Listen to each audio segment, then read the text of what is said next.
Okay, तो देखिए ये हमारे पास आज का जो टॉपिक है वो हमारे यहाँ पे मैंने फिलअप कर रखा है। आपको ये जो नोट दिख रहा है, create and manage presentation, chapter number 2 आज हम लोग सीखेंगे। बट चैप्टर नंबर 2 स्टार्ट करने से पहले कल का मैं एक बार थोड़ा सा रिकॉल बैकअप दे दूं, ताकि जो बच्चे न्यू आए हैं आज उनको भी पता लग जाए कि हमने बेसिक इंफ्रास्ट्रक्चर के अकॉर्डिंग क्या क्या चीज़ें कल कवर करी थी। ओके, तो ये मैं पार्ट 1 की वीडियो में डालूंगा।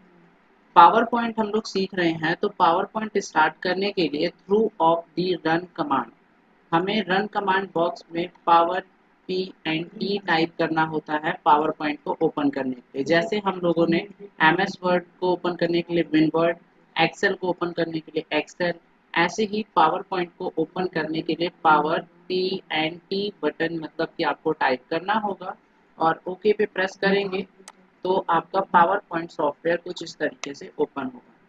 एक चीज़ और बता दूं, जो आप लोगों को पीडीएफ प्रोवाइड किया गया है वो 2016 वर्जन पे डिपेंड है, मतलब जो सॉफ्टवेयर है एमएस ऑफिस का उस पर डिपेंड है। ये जो मेरा सॉफ्टवेयर है वो है अपडेटेड एमएस ऑफिस 2019। ये इसकी स्क्रीन का इंटरफेस है पावर पॉइंट का। 2016 का इंटरफेस थोड़ा सा अलग होता है।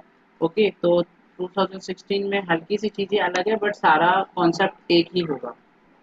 अब most of the important thing यहाँ पे ये है, हमें याद क्या रखना है। हम ब्लैंक प्रेजेंटेशन में क्लिक करते हैं कुछ भी लिखने के लिए या इस बॉक्स को ओपन करने के लिए। अगर आप इस पर क्लिक ना भी करो और आप अपने कीबोर्ड से एस्केप बटन प्रेस करते हो, आपके कीबोर्ड के टॉप कॉर्नर का सबसे पहला बटन जिसमें लिखा होता है ESC, दैट इज एस्केप की, ये पावर पॉइंट पर काम आती है एक स्लाइड ओपन करने के लिए। जो ब्लैंक स्लाइड होती है कुछ इस तरीके से ओपन होगी।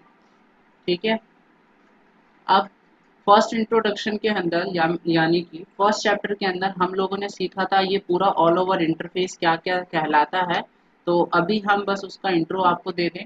सबसे पहले ये पूरा का पूरा एक्सिस बार जो टॉप पर है इसको हम टाइटल बार कहते हैं। टाइटल बार अलग अलग कंपोनेंट्स में डिवाइड है। इसके अंदर कंपोनेंट है पहला quick access customize quick access tool bar. Second component आता है फाइल नेम का। थर्ड आता है हमारा लॉगिन रिबन कंट्रोल।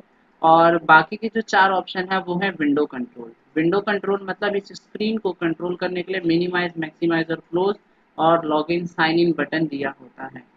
इसके बाद बात करते हैं टैब्स की। तो ये ऑल ओवर द टैब्स में काउंट होता है, बट जिस टैब के अंदर आपने क्लिक किया हुआ है ये है एक्टिव टैब और जिनमें क्लिक नहीं है वो है inactive tab. Second one more thing कि हमारे पास यहाँ पर इस टैब के अंदर जो ऑप्शंस दिखाई दे रहे हैं इनको हम कमांड बार बोलते हैं और हर कमांड बार को अलग अलग सेक्शन में डिवाइड किया जाता है। तो अभी अगेन देखते हैं, कमांड बार को अलग अलग ग्रुप्स में डिवाइड किया गया है, जैसे clipboard group, slide group, font group, paragraph group, drawing group और एडिटिंग ग्रुप। इस तरीके से होम में टोटल मिलाकर 6 टाइप ऑफ ग्रुप्स हैं और हर एक ग्रुप के अंदर कुछ ऑप्शंस दिए होते हैं जिनका हमें यूज करना आना चाहिए और हम लोग सीख रहे हैं। Next we have a ruler option and this is a slide of the power point software. इस पेज का नाम है स्लाइड और ये है स्लाइड प्रीव्यू। यहाँ पे प्रीव्यू बटन आपको दिखता है, ये स्लाइड बॉक्स कहलाता है। सबसे नीचे हम देखेंगे तो हमें यहाँ मिलेगा स्टेटस बार। स्टेटस बार के अंदर कुछ कंपोनेंट्स हैं। ये हमारा कमेंट बॉक्स और नोट्स का होता है। उसके बाद हमारा जूमिंग बटन के बारे में, पेज प्रीव्यू के बारे में है और लास्ट में जूम सेक्शन के बारे में। तो जूम डिफ़ॉल्ट साइज पूछा जाता है जब आप स्लाइड पे काम करते हो, तो default size of the slide होता है 70%। ओके, और अगर आप फिट टू विंडो करोगे तो भी यही साइज होगा, लेकिन अगर मैं साइज बढ़ा दूं और वापस मुझे पहले जैसी स्क्रीन पर जाना है जैसे फॉर्मली दिखाई दे रहा था, तो बिल्कुल कॉर्नर में यहाँ पर एक बटन है जिस पे लिखा हुआ fit slide to current window. इस पे क्लिक करेंगे, इसका मतलब आप लोग समझ चुके होंगे कि जो स्लाइड है स्क्रीन के अकॉर्डिंग ऑटोमेटिक सेट हो रही है। ओके, और इससे ज़्यादा डीपली हमने नहीं सीखा। लास्ट जो 1 आवर कल की क्लास ली थी बहुत स्लो स्लो और डीपली मैंने सारी चीज़ें समझाई थी। थोड़ी बहुत चीज़ें और मैं बताना चाहूँगा व्यू टैब के बारे में। स्लाइड मास्टर एक ऐसा टूल है जिससे आपको यहाँ पर अलग अलग पेजेस लेने की ज़रूरत नहीं पड़ती। अगर हम पहले देखते हैं, मुझे एक पेज लेना है तो मैं क्या कर रहा हूँ, होम टैब से न्यू स्लाइड बटन में से एक पेज को क्लिक करते हैं और वो पेज इसमें ऐड होगा। इस तरीके से अगर मेरे को 10 या 12 पेजेस लेने तो 10 बार क्लिक करना पड़ेगा या डुप्लीकेट फाइल लेनी पड़ती है। बट अगर आप व्यू टैब के स्लाइड मास्टर पे काम करो तो स्लाइड मास्टर ऑटोमेटिकली आपको different type of the pages के सेक्शंस डिवाइड करके अलग अलग चीज़ें हमें प्रोवाइड करता है। इसमें आप मल्टीपल टाइप ऑफ हेडिंग, सब heading, content, picture and content, picture and captions.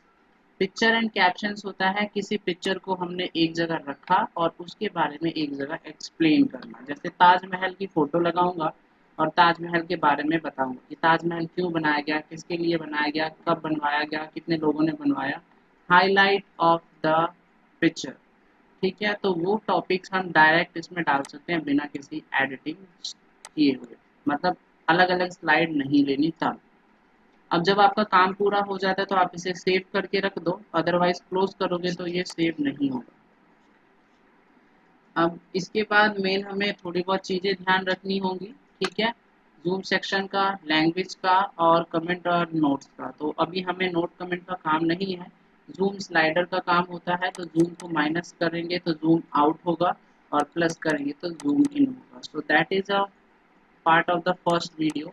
तो इस वीडियो को अभी स्टॉप करके सेकंड वीडियो में स्टार्ट करूँगा। तब तक मैं आप लोगों से क्वेश्चन करता हूँ, आप लोग मुझे चैट बॉक्स में आंसर दीजिएगा। सो फर्स्ट का आपका क्वेश्चन ये है, what is the default zoom size of the power point window. Okay, power point का डिफ़ॉल्ट साइज कितना होता है चैट बॉक्स में टाइप कीजिए और इसको मैं अभी जब तक अपलोड कर दूंगा।